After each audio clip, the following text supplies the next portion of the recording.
After 9 days of deliberation, a jury has found John Edwards not guilty on one of 6 charges of campaign finance corruption brought against him. A mistrial has been declared on the other 5 counts. After initially announcing Thursday afternoon that it had reached a unanimous verdict on only one of 6 charges against Edwards, the judge sent the jury back to continue deliberations on the remaining 5 counts.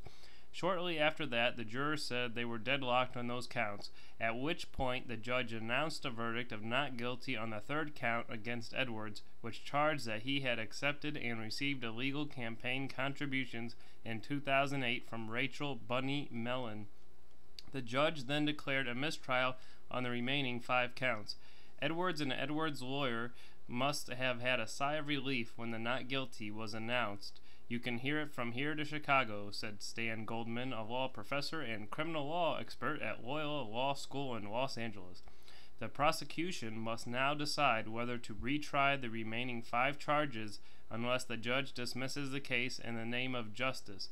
But after the lengthy, controversial, and at times fraught trial, Goldman wonders if it would make any sense to do it again. This is not a murder case. This is not kidnapping. This is a close call on a political financing case where experts in the area seem to be highly divided on whether a rule was violated. It strikes me as an abuse of discretion to retry a case like this unless a jury was hung 11-1 or 10-2. The former North Carolina senator, 2-time presidential candidate, and 2004 Democratic vice presidential nominee was indicted in a federal court last June on 6 counts, alleging his complicity in a scheme to cover up an extramarital affair and its resulting pregnancy while he was running for the 2008 Democratic presidential nomination. The indictment against Edwards charged that nearly $1 million worth of contributions provided by prominent Edwards donors Rachel Bunny Mellon and Fred Barron, which went toward helping former Edwards mistress Real Hunter and their child, amounted to campaign contributions because they were made with the purpose of protecting Edwards' presidential candidacy.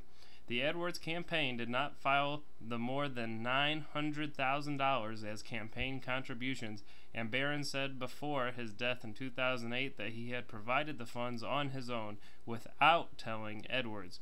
The money was not given to Edwards or Hunter directly, but rather funneled through several different people, including a former aide, Andrew Young, who at one point attempted to help Edwards cover up the affair with Hunter by claiming paternity of Hunter's child with Edwards. Young used much of the money to pay for the construction of a $1.6 million home for his family. Pivotal to the prosecution's case was proving that the funds did qualify as campaign contributions and that Edwards accepted them with the knowledge that in doing so he was breaking the law. Over the course of the nearly month-long trial, prosecutors argued that Edwards knew about the so-called bunny money and that he was aware it was being used to help keep Hunter out of the public eye. This argument was supported by Young, who housed Hunter during part of the 2008 campaign and later wrote a book accusing Edwards of masterminding the cover-up. During several days of fraught testimony, Young argued that Edwards had recruited him to solicit secret donations for the purpose of covering up his affair. Edwards' defense team argued that while the former senator was undeniably guilty of lying to his family about his affair, he did not knowingly violate federal campaign laws. Edwards' lawyers posited that Young, who was granted immunity in the trial, went behind Edwards' back to swindle Mellon out of hundreds of thousands of dollars for his personal benefit. Neither Edwards, Hunter, nor Edwards' daughter, Kate, took the stand.